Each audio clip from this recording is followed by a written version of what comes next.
अगर विश्वविद्यालय को टॉप किया तो हमें पढ़ाने वाले प्रोफेसर ने, जो कल तक कहते थे कि बड़ा अच्छा विद्यार्थी है, उन्होंने कहा कि ये अहिरों के बच्चे गाय भैंस चराना छोड़ करके विश्वविद्यालय टॉप करने लगे तो हमारे बच्चे कहां जाएंगे।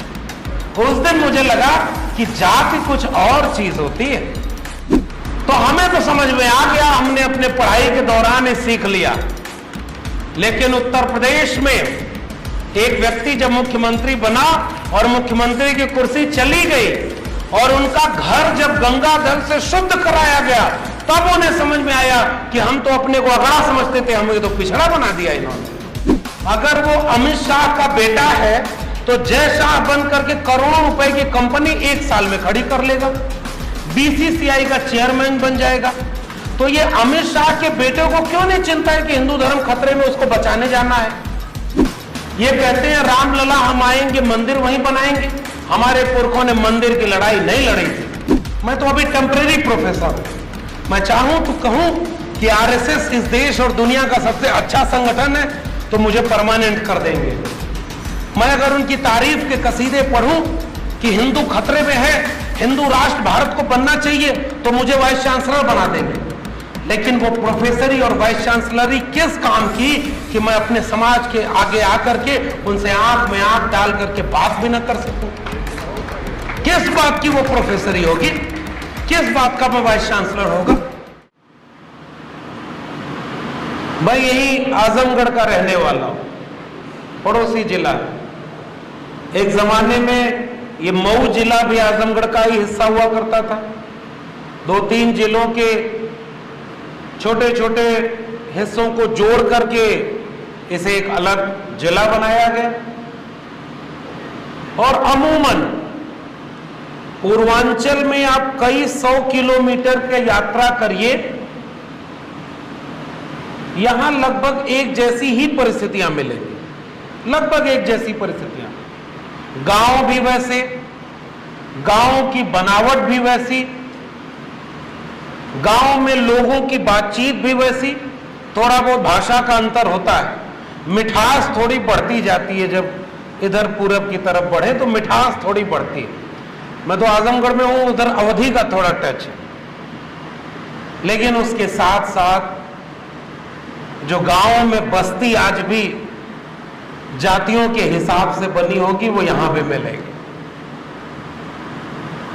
दलित बस्ती अगर है तो वो कैसे दक्षिण और पश्चिम के कोने पर ढकेली जाएगी, ये अमूमन गांवों में निकलते चले जाइए, आपको ये चीज मिलेगी। बारिश के समय में आज भी सबसे ज्यादा खराब सड़कें उन्हीं बस्तियों के मिलेंगी, या अति पिछड़ी जातियों की जहां बस्तियां हैं। मैं अपने गांव से लेकर के बाहर तक जब भी जाता हूं, रिश्तेदारी में जाता हूं, तो ये देखता हूं आज भी किनके घरों में कच्चे मकान बचे हुए हैं, रहने को घर नहीं। आज भी किनके बच्चे स्कूल और विश्वविद्यालय जाने की उम्र में मजदूरी करने जा रहे हैं। ये देखेंगे आप कि जातिवार आप आंकड़े निकाल कर देखिए तो 90% जो बहुजन समाज है उनके घरों की स्थितियां लगभग 90% ऐसी है। तो शिक्षा, बेरोजगारी, बीमारी, ये सब चीजें आज भी वहीं की वहीं पड़ी हैं। और हमारे सामने यह कहा जा रहा है कि विकास हो रहा है। तो विकास का मतलब क्या बता दिया गया? सड़कें चमचमाती हुई 4 लेन 6 लेन सड़कें बनाई जाएंगी और सड़क की तस्वीर दिखाकर कहा जाएगा विकास हो रहा है। तो हम एक सवाल पूछते हैं कि उस सड़क पर चलेगा कौन? ये तो सवाल हमारा है ना। हमारे लोग तो गांव की पगडंडियों से चल करके, जिसके पास थोड़ा बहुत खेत है वो खेत में जा रहा है, मजदूरी कर रहा है। जिसके पास खेत भी नहीं है वो कहीं और जाके मजदूरी कर रहा है, दूसरे के खेत में मजदूरी कर रहा है। तो ये 4 लेन 6 लेन सड़कों पर एक्सप्रेस वे पर चलता कौन है, ये हमारा सवाल है। आप कहते हैं विकास का मतलब सड़कें, आप कहते हैं विकास का मतलब चमचमाती हुई इमारतें, कल कारखाने। हम कहते हैं विकास का मतलब, ये माता सावित्रीबाई की तस्वीर यहां लगी हुई है, उसका कोटेशन, कि वो लोग मेरे ऊपर पत्थर, कीचड़, गालियां फेंकते चले गए और मैं इस भारत की बेटियों को पढ़ाती चली गई। तो जो सावित्रीबाई फूले और फातिमा शेख का संघर्ष था, जो ज्योतिबा फूले और उस्मान शेख का संघर्ष था, वो संघर्ष किस चीज के लिए था? शिक्षा के लिए। तो अगर आप कह रहे हो कि सबका साथ सबका विकास, तो पहली बात ये झूठी है कि इस देश में आज भी सबसे ज्यादा हत्या, बलात्कार, शोषण, अन्याय का शिकार कोई है तो वो बहुजन तबका है। इसलिए नारे की पहली लाइन झूठी है, सबका साथ नहीं है इसमें। और दूसरी बात, सबका विकास, तो विकास मतलब क्या? तो विकास मतलब सड़कें, विकास मतलब चमचमाती इमारतें, विकास मतलब होर्डिंग, विकास मतलब प्रचार। हम कह रहे हैं ये झूठ है। विकास हम तब कहते जब हर एक गांव में एक ऐसा सरकारी स्कूल बन जाता जो सावित्रीबाई फूले, फातिमा शेख, उस्मान शेख और ज्योतिबा फूले के सपनों का विद्यालय होता, तब हम कहते कि हाँ ये सबका विकास है। आज सरकारी स्कूलों में किसके घरों के बच्चे पढ़ने जा रहे हैं? जिसके घर में प्राइवेट स्कूल में पढ़ाने के लिए फीस के पैसे नहीं है, उन्हीं के बच्चे सरकारी स्कूलों में पढ़ रहे हैं। और आप आंकड़े निकाल करके देखिए, 90 से 99% बच्चे दलित, पिछड़े, आदिवासी घरों के हैं जो आज देश के सरकारी स्कूलों में पढ़ रहे हैं। सरकारी विश्वविद्यालयों में कौन पढ़ रहा है? तो शिक्षा, मुझे लगता है कि वह मिशन है जो फूले और डॉक्टर अंबेडकर का मिशन है। इन्होंने कहा शिक्षित बनो। मैं दिल्ली विश्वविद्यालय में पढ़ाता हूं, मैं इसी आजमगढ़ जिले का रहने वाला था। हम लोग बचपन में गाय भैंस चराया करते थे, और हम लोग तो चलो उस जाति से थे जिसको सीधे सीधे जाति के नाम पर शोषण करना नहीं सुना गया। हम लोग ओबीसी की वे जातियां थे जो थोड़ी संख्या में ज्यादा थी, थोड़ी जमीनें उनके पास थी, तो उनको, हमें पता ही नहीं था जाति क्या होती है। लेकिन हम जब बाहर निकल के इलाहाबाद विश्वविद्यालय तक गए और इलाहाबाद विश्वविद्यालय में अपनी मेहनत से, संघर्ष से अगर विश्वविद्यालय को टॉप किया, तो हमें पढ़ाने वाले प्रोफेसर ने, जो कल तक कहते थे कि बड़ा अच्छा विद्यार्थी है, उन्होंने कहा कि ये अहीरों के बच्चे गाय भैंस चराना छोड़ करके विश्वविद्यालय टॉप करने लगे, तो हमारे बच्चे कहां जाएंगे। उस दिन मुझे लगा कि जाति कुछ और चीज होती है। तो हमें तो समझ में आ गया, हमने अपने पढ़ाई के दौरान सीख लिया। लेकिन उत्तर प्रदेश में एक व्यक्ति जब मुख्यमंत्री बना और मुख्यमंत्री की कुर्सी चली गई और उनका घर जब गंगा जल से शुद्ध कराया गया, तब उन्हें समझ में आया कि हम तो अपने को अगड़ा समझते थे, हमें तो पिछड़ा बना दिया इन्होंने। मुझे लगता है कि अगर शिक्षा सबको मिली होती, स्कूल से लेकर विश्वविद्यालय तक सबके लिए होते, तो इस देश में हमारे बहुजनों के बच्चे इतने तैयार होते कि आज इस सभागार में नौजवानों की भीड़ बुजुर्गों और अधेड़ लोगों से ज्यादा होती। हमारे बच्चे आज कहीं और हैं, और नई शिक्षा नीति के तहत अब इस देश में विश्वविद्यालय और स्कूली शिक्षा को पूरी तरह से तबाह कर दिया गया। और आज इस मंच, जो एक वैचारिक मंच है, जो एक मिशन का मंच है, वहां इस बात को पूरा पुख्ता तरीके से उठाने की जरूरत है।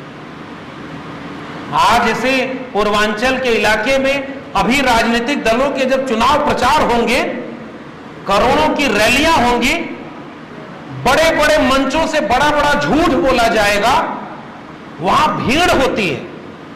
वैचारिक कार्यक्रमों में थोड़े से लोग होते हैं, लेकिन इस बात का इतिहास गवाह है। बाबा साहब तो एक थे ना, महात्मा फूले उस जमाने में एक थे ना, जिन्होंने घर से बगावत की कि मुझे दलित पिछड़े बच्चों को पढ़ाना है, मुझे इस पूरे इलाके से पाखंड को दूर करना है। आज हम उन्हें याद करते हैं। 200 साल बाद, 300 साल बाद महात्मा कबीर तक जाएं तो 700 साल बाद, और तथागत बुद्ध तक जाएं तो हजारों साल बाद हम उन्हें याद करते हैं। वो लोग भी तो एक व्यक्ति थे ना, जो व्यक्ति से निकलकर विचार बन गए। और आज भी हम कहते हैं कि हमें बुद्ध का भारत बनाना है, हमें कबीर रैदास के सपनों का भारत बनाना है, फूले अंबेडकर पेरियार लोहिया कांशीराम के सपनों का भारत बनाना है, जिन्होंने बाम सेब का नाम दिया था। ठाकुर बाभन बनिया छोड़, बाकी सब हैं DS4। भाई ये तो तेवर था। आज हम कह रहे हैं तथागत बुद्ध के नारे बहुजन से हम सफर शुरू करते हैं और चले जाते हैं सर्वजन पर। समाजवाद की पृष्ठभूमि में दलित, पिछड़े, किसान, कामगार जातियों की बात थी ना, और वो समाजवाद कहां चला गया? तो आज तो जरूरत इस बात की है कि सच को लोगों के बीच बचाया जाए, और चुनाव की वो लाखों की भीड़ करोड़ों रुपए खर्च करके जो जुटाई जाएगी, मैं कहता हूं उससे ताकत ज्यादा इस छोटे से समुदाय में है, क्योंकि इनके पास विचार है, इनके पास दूरदृष्टि है, इनके पास स्वप्न है। उनके पास क्या है? वो तो भीड़ है, और जमहूरियत में भीड़ का बड़ा महत्व हो गया है। लेकिन मैं तो अभी इस मंच पर आकर के ऊर्जावान महसूस करता हूं कि ऐसे लोग जब पूर्वांचल में इस तरह से काम कर रहे हैं, तो ये वही पूर्वांचल की जमीन है जहां कभी हिंदू मुस्लिम के नाम पर दंगा नहीं होने की कोशिश कर, दंगे की कोशिश की गई, इसी मऊ गाजीपुर के इलाके में खूब कोशिश की गई, लेकिन कभी यहां के लोगों में नफरत नहीं थी, क्योंकि यहां के लोगों को यह बात पता थी, बेशक वो बाम सेब से ना जुड़े हो, बैकवर्ड माइनॉरिटी जो एम्प्लॉइज एसोसिएशन है, अगर सारे लोग उससे जुड़े नहीं हैं, लेकिन ये मानवर कांशीराम की जमीन तो है, लोहिया की जमीन तो है, यहां सांप्रदायिकता नहीं थी, और आज यहां पर सांप्रदायिक जहर बोया जा रहा है। किसके लिए?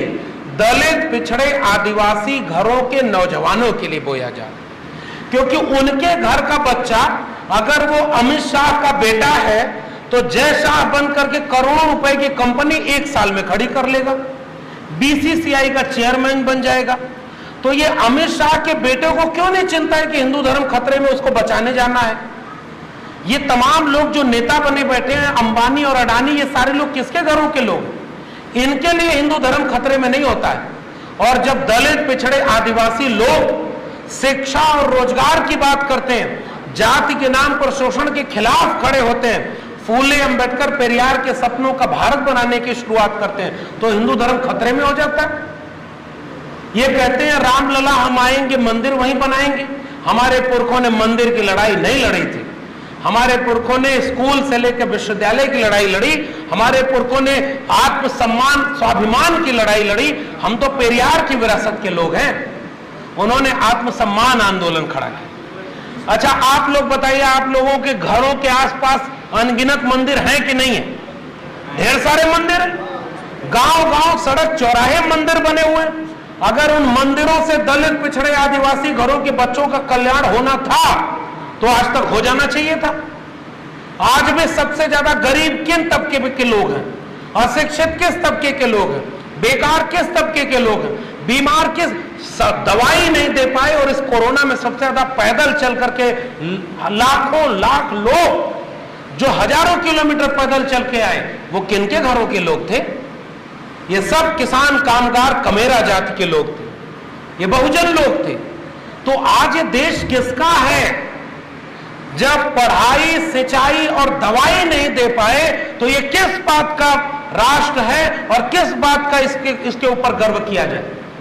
हमें तो आज ये संकल्प लेने की जरूरत है कि हमारा राष्ट्र बिरसा, फूले, अंबेडकर, पेरियार के सपनों का राष्ट्र होगा, तब हम कहेंगे कि यह संविधान के सपनों का राष्ट्र। तो सबसे पहली बात शिक्षा, दूसरी बात दवाई, और स्वास्थ्य की सुविधा को भारत का संविधान देता है। बाबा साहब ने कहा कि डिग्निटी, लाइफ की डिग्निटी होनी चाहिए। हमें शिक्षा से वंचित कर दिया, हमें रोजगार से वंचित कर दिया, हमें बुनियादी स्वास्थ्य की सुविधाओं से वंचित कर दिया। स्कूल और अस्पताल की इमारतें जाकर देख लीजिए, वो इमारतें जितनी जर्जर है ना, उतना ही बहुजन समाज को जर्जर किया गया है। और इस देश में मुनाफा कुछ चंद लोगों के पास संकेंद्रित कर दिया गया है। और अभी हमारे दोस्त ने वो बात कही कि पूरे देश को अब उन लोगों के हाथों बेचा जा रहा है। तो ये जो जितने दलित, पिछड़े, आदिवासी नेता हैं, ये निजीकरण के खिलाफ इस देश में आंदोलन क्यों नहीं कर रहे? हमारा काम है ये सवाल उनसे पूछें। हमारा काम है उनसे ये सवाल पूछें कि आरक्षण पर जब हमला किया गया और जिनसे जातियां नहीं पूछी गई थी, अपनी जाति उस सेल्फ मेड ओबीसी ने बताई जब वो प्रधानमंत्री पद का दावेदार था, तो इस देश को बता रहा था कि मैं तो पिछड़ी मां का बेटा हूं। तो जब पिछड़ी मां के बेटे हो तो इस देश में SC/ST एट्रोसिटी एक्ट के साथ खिलवाड़ तुम्हारे शासनकाल में, 13 पॉइंट रोस्टर तुम्हारे शासनकाल में आया, तुम्हारे शासनकाल में आरक्षण का हमला किया गया, आरक्षण को खत्म किया गया। और अब पूरे देश को उसने नारा दिया था कि वो बेच रहे हैं भारत को, मैं चैन से कैसे सो जाऊं, सौगंध मुझे इस मिट्टी की, मैं देश नहीं बिकने दूंगा। और एक एक करके उसने पूरा देश अपने दोस्तों के हाथ बेच दिया। और पूरा देश बेचने के बाद आरक्षण कहां बचेगा, क्योंकि निजी क्षेत्र में आरक्षण तो दिया नहीं। तो ये जो खुद को पिछड़ा बताया था, जिसको राष्ट्रपति बनाने के बाद प्रेस कॉन्फ्रेंस करके उनकी जाति बताते हो कि हमने एक दलित व्यक्ति को राष्ट्रपति बना दिया, किसने पूछा था तुमसे वो जाति बताने के? अब तुम बताते हो कि 27 ओबीसी, 12 SC/ST को हमने मंत्री बना दिया। अरे तो हिम्मत है तो पहले क्यों नहीं बताया कि अगर 50 मिनिस्टर थे तो उसमें से 45 ब्राह्मण मिनिस्टर बनाया था? क्यों नहीं बताया पहले? यानी आपको झूठ बोला जाएगा कि देखिए आपके लोगों को हमने सत्ता में भागीदारी दी। तो हमारे भाई ने बिल्कुल ठीक कहा कि अगर वो हमारे लोग हैं तो बहन बेटियों के बलात्कार पर, हाथरस पर क्यों नहीं बोले, निजीकरण पर क्यों नहीं बोलते, आरक्षण को खत्म किया जा रहा है क्यों नहीं बोलते? ऐसा इसलिए हुआ क्योंकि मान्यवर कांशीराम की सबसे ज्यादा इज्जत जिस बात के लिए करता हूं, उन्होंने मिशन का काम किया था। और वामसेव सामाजिक सांस्कृतिक आंदोलन का संगठन, राजनीति तो इसका बाई प्रोडक्ट है। और अब क्या हो गया है कि हमने मान लिया है कि राजनीति ही सब कुछ है। जब राजनीति को सब कुछ मान लेंगे, राजनीति बहुत बड़ी चीज है, वहां एक सिग्नेचर से इस उत्तर प्रदेश के लाखों लाख लोगों को रहने के लिए घर मिल जाता है, एक सिग्नेचर से फेलोशिप मिल जाती है आपके बच्चों को।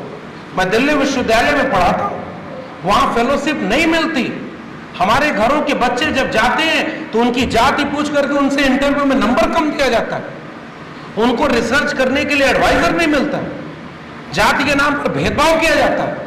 और वहां भी जाकर के कहते हैं कि अगर मान लीजिए पूरे विभाग में एक प्रोफेसर ओबीसी है, एक दलित है, और कोई बच्चा आया एडमिशन लेने, तो उससे कहते हैं कि अच्छा तुम दलित हो, तुम तो फलाने के पास जाओ, तुम ओबीसी हो, तुम उनके पास जाओ। यही विश्वविद्यालय आपने बनाया है, ये मनुस्मृति के सपनों का है विश्वविद्यालय।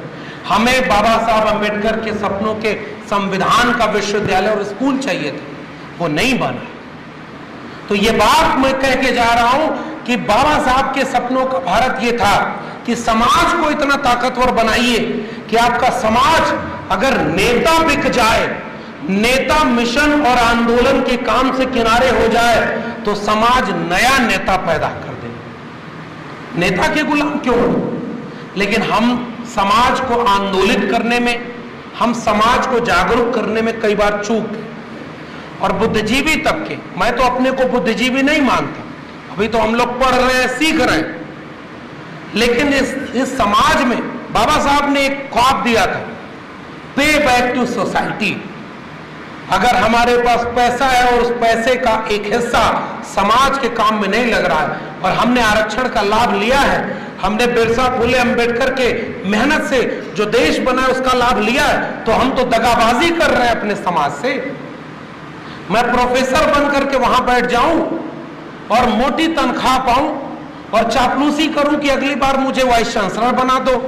मैं तो अभी टेम्परेरी प्रोफेसर हूं। मैं चाहूं तो कहूं कि आरएसएस इस देश और दुनिया का सबसे अच्छा संगठन है, तो मुझे परमानेंट कर देंगे। मैं अगर उनकी तारीफ के कसीदे पढ़ूं कि हिंदू खतरे में है, हिंदू राष्ट्र भारत को बनना चाहिए तो मुझे वाइस चांसलर बना देंगे, लेकिन वो प्रोफेसरी और वाइस चांसलरी किस काम की कि मैं अपने समाज के आगे आकर के उनसे आंख में आंख डाल करके बात भी ना कर सकूं? किस बात की वो प्रोफेसरी होगी? किस बात का मैं वाइस चांसलर होगा? मुझे तो इनके आंखें सामने आकर के जब लोग कहते हैं कि हम आपका यूट्यूब चैनल सुनते हैं, सामाजिक न्याय की पाठशाला में सुनते हैं कि आपने शिवदयाल सिंह चौरसिया पर एक वीडियो बनाई है, और पिछड़े तबके के लोगों के बीच जाकर मैं कहता हूं कि वो लोग शिवदयाल सिंह चौरसिया को क्यों भूल गए? चौधरी छोटू राम का जिक्र हमारे दोस्त कर रहे थे, उन्होंने कितना अच्छा शब्द दिया है, कमेरा जाति के लोगों बस दो काम कर लो, अपना दुश्मन पहचान लो और बोलना सीख लो। भूल गए लोग चौधरी छोटू राम, और चौधरी छोटू राम के वंशज हिंदू बन गए। वो जाट गुर्जर जातियां, हमारे तमाम जातियां छत्री बन गई। हमारे बाबू जगदेव प्रसाद ने, हमारे रामस्वरूप वर्मा जी ने हमें क्या कहा था कि हम श्रमजीवी लोग हैं, और 90% श्रमजीवी लोगों के शोषण 10% परजीवी लोग करते हैं। और आज हमें कुर्सी पानी है तो हम कहते हैं कि परजीवी अगर हमें वोट दे देगा तो हम 22 में उत्तर प्रदेश में सरकार बना लेंगे। अरे 90% कमेरा श्रमजीवियों का वोट लेने में अगर आप नाकाम हो गए तो आप किस बात की राजनीति कर रहे हैं? ये 90% आपकी जनता थी, आपकी जनता आपसे नाराज हो गई क्योंकि आपने उनको भरोसा नहीं जीतने में सफलता हासिल की। तो मैं जब अपना काम करता हूं तो वो इसलिए कि मैं बाम सेम के मंच पर आकर दमदारी से ये कह सकूं कि मैंने अपना जमीर किसी के सामने गिरवी नहीं रखा कि मुझे व्यक्तिगत लाभ मिल जाए, क्योंकि हम आज यहां हैं तो बिरसा, फूले, अंबेडकर और पेरियार की वजह से हैं, भारत के संविधान और मंडल कमीशन की वजह से हैं। इस बात को हम कबूल करते हैं। इसलिए मेरी जिम्मेदारी है कि मैं कल आजमगढ़ में एक सभा में बोल रहा था, वहां भी मैंने ये बात कही कि आपको पता ही नहीं चल रहा है कि नई शिक्षा नीति की आड़ में आपके बच्चों के भविष्य को हमेशा के लिए तबाह कर दिया गया। पूरे देश को अंबानी और अडानी के हाथों बेच करके बिरसा, फूले, अंबेडकर के सपनों की हत्या कर दी गई है। अब कहीं आरक्षण नहीं बचा है। आने वाली पीढ़ियां हमसे पूछेंगी कि हमारी शिक्षा बेच दी, हमारा रोजगार बेच दिया, हमारी जमीन किसानों की बेच दी, मजदूरों के ऐसे प्रावधान बना दिए कि मजदूर तो व्यवसायी का गुलाम बन गया है। तो न खेती बची, न किसानी बची, न शिक्षा बची, न दवाई बची, न रोजगार बचा। तो ये बाबा साहब अंबेडकर, फूले, पेरियार के सपनों के भारत बनाने वाली बात तो छोड़ दीजिए। आने वाली पीढ़ियां हमसे पूछेंगी कि तुम्हारे सामने ये सब हो रहा था, तुम क्या कर रहे थे? तो कम से कम हम ये कह सके कि हम बाम साहब के मंच पर खड़े होकर लोगों से अपील कर रहे थे कि जागिए, इससे पहले कि जागने की नौबत ही न बचे।